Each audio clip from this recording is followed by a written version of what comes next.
Hi hello ನಮಸ್ಕಾರ. Welcome back our YouTube channel. ಯೂಟ್ಯೂಬಲ್ಲಿ ನೋಡ್ತಾ ಇದ್ದರೆ ದಯವಿಟ್ಟು ಸಬ್ಸ್ಕ್ರೈಬ್ ಮಾಡ್ಕೊಳ್ಳಿ. ಫೇಸ್ಬುಕ್ಕಲ್ಲಿ ನೋಡ್ತಾ ಇದ್ದರೆ ಫಾಲೋ ಮಾಡ್ಕೊಳ್ಳಿ.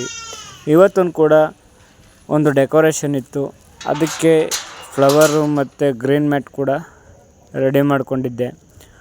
ಆಟೋದಲ್ಲಿ ಹಾಕ್ಕೊಂಡು ಆ ಜಾಗಕ್ಕೆ ಸ್ಪಾಟ್ಗೆ ಬಂದೆ. ಆದರೆ ಇನ್ನೂ ಸ್ಟೇಜ್ ಕೂಡ ರೆಡಿ ಮಾಡಿರಲಿಲ್ಲ. ಅದಕ್ಕೋಸ್ಕರ ತಿಂಡಿ ಮಾಡ್ಕೊಬರೋಣ ಅಂದ್ಬಿಟ್ಟು ತಿಂಡಿಗೆ ಹೋದೆ. ಒಂದು ರೌಂಡ್ ಮಾಡಿಕೊಂಡು ಇನ್ನೊಂದು ರೌಂಡಿಗೆ ಹಾಕ್ಕೊಂಡೆ ಪೊಂಗಲ್ಲು.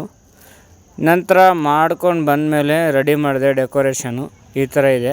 ಇನ್ ಕೇಸ್ ಡೆಕೋರೇಷನ್ ಬೇಕಾದರೆ ನನ್ನ ನಂಬರು ಮತ್ತು ಇನ್ಸ್ಟಾ ಐಡಿಯಾ ಕೂಡ ಹಾಕಿರ್ತೀನಿ ಬಯೋದಲ್ಲಿ. ಪ್ಲೀಸ್ ಫಾಲೋ ಮಾಡಿ, ಕಾಂಟ್ಯಾಕ್ಟ್ ಮಾಡಿ.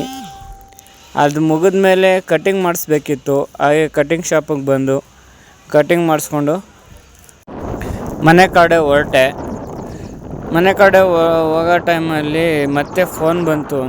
ನಿನ್ನೆ ಮಾಡಿರೋಂಥದ್ದು ಒಂದು ಸ್ವಲ್ಪ ಬಿಚ್ಕೊಂಡು ಹೋಗ್ಬಿಡಿ ಅಂತಂದರು. ಅದಕ್ಕೆ ಸ್ನಾನ ಮಾಡಿಕೊಂಡು ಅದನ್ನು ಬಿಚ್ಕೊಬರೋಕ್ಕೆ ಅಂದ್ಬಿಟ್ಟು ನಮ್ಮ ಊರಿನ ಪಕ್ಕದಲ್ಲಿರೋಂತಹ ಗೊದ್ದನಪುರಕ್ಕೆ ಹೊರಟೆ.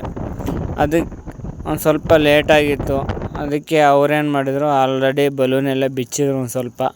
ಅದನ್ನು ಬಿಚ್ಕೊಂಡು ಮತ್ತು ಇದನ್ನು ಒಂದು ಸ್ವಲ್ಪ ರೆಡಿ ಮಾಡಿಸ್ಬೇಕಿತ್ತು. ಅದನ್ನು ತಗೊಂಡು ತಾಂಡವಪುರಕ್ಕೆ ಹೋಗೋಣ ಅಂದ್ಬಿಟ್ಟು ಅಲ್ಲಿ ಅದನ್ನು ರೆಡಿ ಮಾಡಿಸ್ತಾಯಿದ್ದೆ. ಯಾಕಂದರೆ ಒಂದೊಂದು ಓಲ್ ಇರಲಿಲ್ಲ, ಓಲ್ ಹಾಕ್ಸ್ಬೇಕಿತ್ತು. ಅದನ್ನೆಲ್ಲ ಓಲ್ ಹಾಕ್ಸ್ಕೊಂಡು ಬಂದೆ. ಮತ್ತು ಇನ್ನು ಊರಲ್ಲಿ ಮಾಡಿ ಅಂತ ಡೆಕೋರೇಷನ್ ಕೂಡ ಬಿಚ್ಕೊಂಡೋಗಿ ಮನೆ ಕ್ಲೀನ್ ಮಾಡಬೇಕು ಅಂತಂದರು. ಅದನ್ನು ಬಿಚ್ಕೊಂಡು ಮತ್ತೆ ನಾನು ಮನೆಗೆ ಬಂದೆ.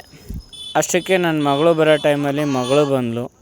ಸ್ನ್ಯಾಕ್ಸ್ಗೆ ಅಂದ್ಬಿಟ್ಟು ಹಿಪ್ಪಿ ನ್ಯೂಡಲ್ಸ್ ತೊಗೊಂಡು ಅದನ್ನು ಒಂದು ಸ್ವಲ್ಪ ಫ್ರೈ ಮಾಡಿಕೊಂಡು ಅದಕ್ಕೆ ಈರುಳ್ಳಿ, ಕ್ಯಾರೆಟು, ಟೊಮೆಟೊ, ಕೊತ್ತಂಬರಿ ಸೊಪ್ಪು, ಒಂದು ಸ್ವಲ್ಪ ಅಚ್ಕಾರದ ಪುಡಿ, ಉಪ್ಪು ಹೀಗೆ ಎಲ್ಲನೂ ಒಂದೊಂದು ಸ್ವಲ್ಪ ಹಾಕ್ಕೊಂಡು ಮಿಕ್ಸ್ ಮಾಡಿಕೊಂಡು ಸ್ನ್ಯಾಕ್ಸ್ ಥರ ಮಾಡ್ಕೊಂಡ್ವಿ. ಇದನ್ನು ಇನ್ನೊಂದು ಚಾನಲ್ಲೇ ಹಾಕಿರ್ತೀನಿ, ಯಶ್ ಕುಕ್ಕಿಂಗ್ ಅಂತ ಕುಕ್ಕಿಂಗ್ ಚಾನಲ್ ಕೂಡ ಅದು ಓಪನ್ ಆಗಿದೆ. ಅದರಲ್ಲಿ ಒಂದು 15 ಜನ ಸಬ್ಸ್ಕ್ರೈಬ್ ಕೂಡ ಇದ್ದಾರೆ. ಅದರಲ್ಲೂ ತರಾವರಿ ಕುಕ್ಕಿಂಗ್ನ ಹಾಕ್ತಾಯಿರ್ತೀವಿ. ಅದನ್ನು ಸ್ಟಾರ್ಟ್ ಮಾಡಿ ಈಗ ಒಂದು ಮಂತ್ ಆಗಿದೆ ಅಷ್ಟೇ. ರೆಸ್ಪಾನ್ಸ್ ತುಂಬ ಚೆನ್ನಾಗಿ ಸಿಗ್ತಾಯಿದೆ. ಸ್ಟಾರ್ಟಿಂಗಲ್ಲೇ ವ್ಯೂಸ್ ಕೂಡ ಚೆನ್ನಾಗಿ ಹೋಗ್ತಾಯಿದೆ. ಇದಕ್ಕೆ ಕಾಂಗ್ರೆಸ್ ಕಡಲೆಬೀಜ ಹಾಗೆ ಸ್ವಲ್ಪ ಉಪ್ಪು, ಅಚ್ಕಾರ ಪುಡಿ ಹಾಕ್ಕೊಂಡು ಚೆನ್ನಾಗಿ ಮಿಕ್ಸ್ ಮಾಡ್ಕೊಂಡ್ವಿ.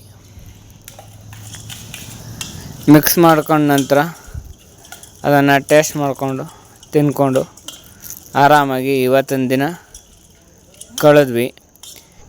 ಇನ್ನು ನೈಟ್ ಶಿಫ್ಟ್ಗೆ ಹೋಗ್ಬೇಕಾಗಿರೋ ಕಾರಣ ಒಂದು ಸ್ವಲ್ಪ ಊಟ ಮಾಡಿಕೊಂಡು ಮಲ್ಕೊಳ್ಳೋಣ ಅಂದ್ಬಿಟ್ಟು ಬೇಗ ಮಲ್ಕೊಂಡೆ. ಈ ವಿಡಿಯೋ ಇಷ್ಟ ಆಗಿದರೆ ಲೈಕ್ ಮಾಡಿ, ಶೇರ್ ಮಾಡಿ, ಕಮೆಂಟ್ ಮಾಡಿ.